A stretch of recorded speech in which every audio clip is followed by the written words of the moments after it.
मेरठ में आज समाजवादी पार्टी और आरएलडी की साझा रैली। अखिलेश यादव और जयंत चौधरी करेंगे जनसभा को संबोधित। दोनों पार्टियों के गठबंधन का ऐलान। दिल्ली में शिवसेना के संजय राउत करेंगे राहुल गांधी और प्रियंका गांधी से मुलाकात। 5 राज्यों में विधानसभा चुनाव में साथ आ सकती है कांग्रेस और शिवसेना। दिल्ली के सीएम अरविंद केजरीवाल का पंजाब के दोआबा का दौरा। कर सकते हैं बड़ी घोषणा। होशियारपुर में कार्यकर्ताओं के साथ बैठक भी करेंगे केजरीवाल। बढ़ती महंगाई के खिलाफ सुबह 11 बजे कांग्रेस का संसद का घेराव। प्रदर्शन में राहुल गांधी भी शामिल हो सकते हैं।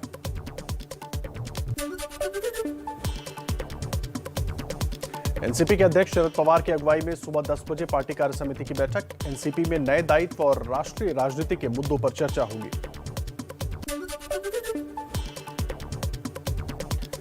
राष्ट्रपति रामनाथ कोविंद के महाराष्ट्र दौरे का आज दूसरा दिन। पुणे के लोहेगांव में वायुसेना स्टेशन का दौरा करेंगे। गोवा में चुनाव से पहले कांग्रेस को बड़ा झटका। पूर्व मुख्यमंत्री रवि नाइक आज कांग्रेस छोड़कर बीजेपी में होंगे शामिल।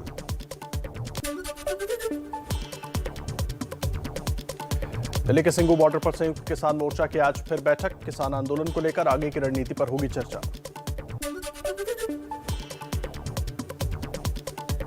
दिल्ली की बंद सड़कों को खोलने पर आज सुप्रीम कोर्ट में सुनवाई। किसान आंदोलन की वजह से बंद सड़कों को खोलने की मांग को लेकर याचिका दाखिल की गई।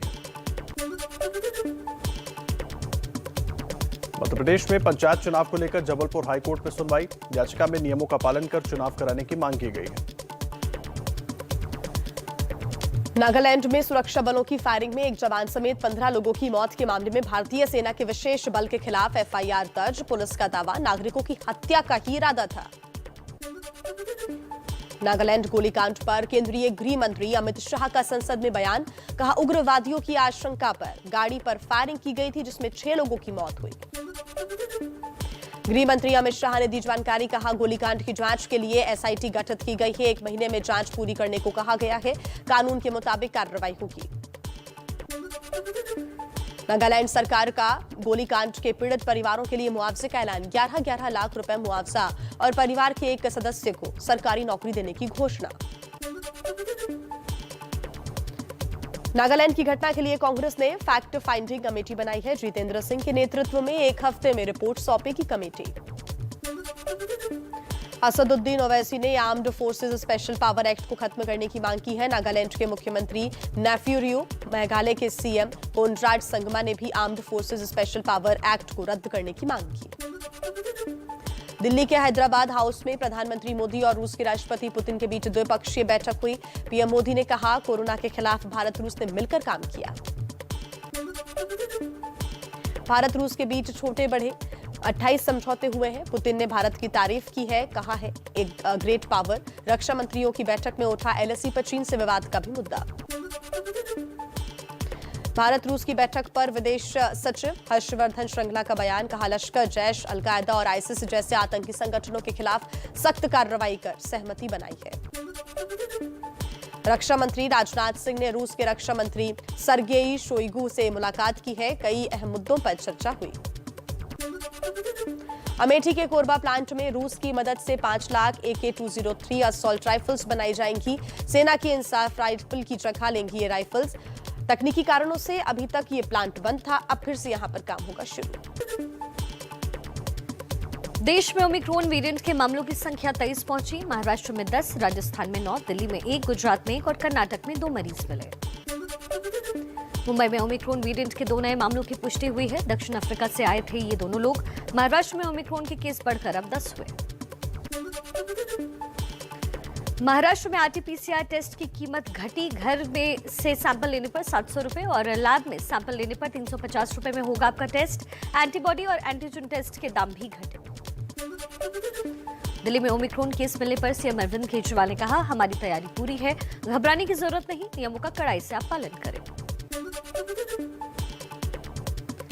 दिल्ली सरकार ने एतिहाद एयरवेज के खिलाफ जारी किया कारण बताओ नोटिस। कोविड दिशा निर्देशों का उल्लंघन करने का लगा आरोप।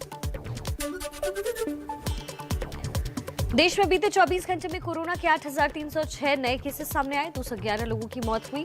कुल एक्टिव केसेस घटकर अब 98,416 रह गए।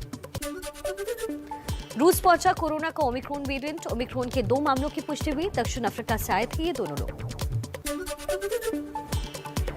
डिजिटल प्लेटफॉर्म लोकल सर्कल्स के सर्वे में दावा 50% लोग 20 से अधिक ओमिक्रॉन केस वाले देशों से आने वाली फ्लाइट्स पर रोक चाहते हैं। National Technical Advisory Group of Immunization की अहम बैठक। कोरोना वैक्सीन की बूस्टर डोज और बच्चों की वैक्सीन पर चर्चा की गई। एनईईटी पीजी काउंसलिंग में देरी का जोरदार विरोध। दिल्ली के आरएमएल, सफदरजंग और लेडी हार्डिंग के रेजिडेंट डॉक्टर्स ने ओपीडी के बाद इमरजेंसी सेवाओं का अब बहिष्कार किया। पंजाब के पूर्व सीएम कैप्टन अमरिंदर सिंह का बड़ा बयान। कहा बीजेपी और ढींसा की पार्टी से मिलकर चुनाव लड़ेंगे और जीतेंगे। अमरिंदर सिंह के बीजेपी के साथ चुनाव लड़ने पर आम आदमी पार्टी का निशाना। संजय सिंह बोले किसान आंदोलन के खिलाफ पहले से कैप्टन बीजेपी के साथ। पंजाब चुनाव से पहले कांग्रेस ने बनाई अहम कमेटी। अंबिका सोनी, सुनील जाखड़ समेत कई नेताओं को मिली बड़ी जिम्मेदारी। यूपी में इस बार किसकी बनेगी सरकार? एबीपी न्यूज सी वोटर के सर्वे में 59% लोगों ने माना बीजेपी को मिलेगा राम मंदिर निर्माण का फायदा। सर्वे में कांग्रेस एसपी को नुकसान की बात सामने आई। अखिलेश यादव के गढ़ आजमगढ़ में सीएम योगी के हुंकार। कहा कांग्रेस और समाजवादी पार्टी को माफियाओं पर बुलडोजर चलाने में परेशानी होती थी। आज माफियाओं की 1900 करोड़ की संपत्ति हमने जब्त की। यूपी के डिप्टी सीएम केशव प्रसाद मौर्य का अखिलेश यादव और मायावती पर निशाना। बोले अखिलेश 3 चुनाव हारे और अब चौथा भी हारेंगे। मायावती लोगों के बीच जाए, सच सामने आएगा।